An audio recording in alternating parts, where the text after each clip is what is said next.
గగన్ వాళ్ళ అమ్మ చెల్లెలతో భూమిని తీసుకురావటానికి తాంబూల పళ్ళెంతో కార్లో బయలుదేరతారు.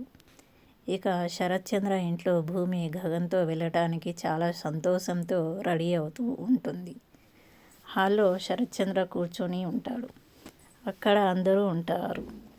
ఇక చరణ్ పీస్ఫుల్గా మాట్లాడి ఎందుకు ఏదైనా సెటిల్ చేసుకోకూడదు అని శరత్చంద్రతో అంటాడు. అదే సమయంలో మెట్లపై నుంచి అపూర్వ వస్తూ ఎంట్రీ. ఏంట్రా మీ మామయ్యకే చెప్పే పెద్దవాడివి అయిపోయావా అని అపూర్వ చరణ్తో అంటూ, మీ మామయ్యని రెచ్చగొట్టింది ఎవర్రా ఆ గగన్ గాడు, బొట్టు పెట్టి మరీ భూమిని తీసుకెళ్తానని ఛాలెంజ్ చేశాడా అని అపూర్వ చరణ్తో అంటుంది. ఇక చరణ్ చాలా షాక్ అవుతాడు.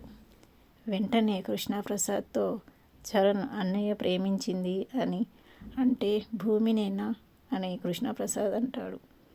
చరణ్ చాలా బాధపడతాడు. ఇక అపూర్వ వాడు ఇంట్లోకి అడుగు పెట్టక ముందే వాడిని చంపేయి బావా అని అంటూ శరత్చంద్ర చేతికి గన్ ఇస్తుంది. శరత్చంద్ర గన్ తీసుకొని గగన్ కోసం ఎదురు చూస్తాడు. అంతలో గగన్ వాళ్ళు వస్తారు. కారు దిగి ఇంటి లోపలికి వస్తుండగా, ఒరేయ్ ఆగరా అని శరత్చంద్ర గన్ వాళ్ళ వైపు గురిపెట్టి శరత్చంద్ర అంటాడు. ఇక భూమి చాలా కంగారు పడుతూ ఉంటుంది. ఇలా మనకి చూపిస్తారు. ఈ వీడియో నచ్చితే లైక్ చేసి మా ఛానల్ని సబ్స్క్రైబ్ చేసుకోండి. Thank you.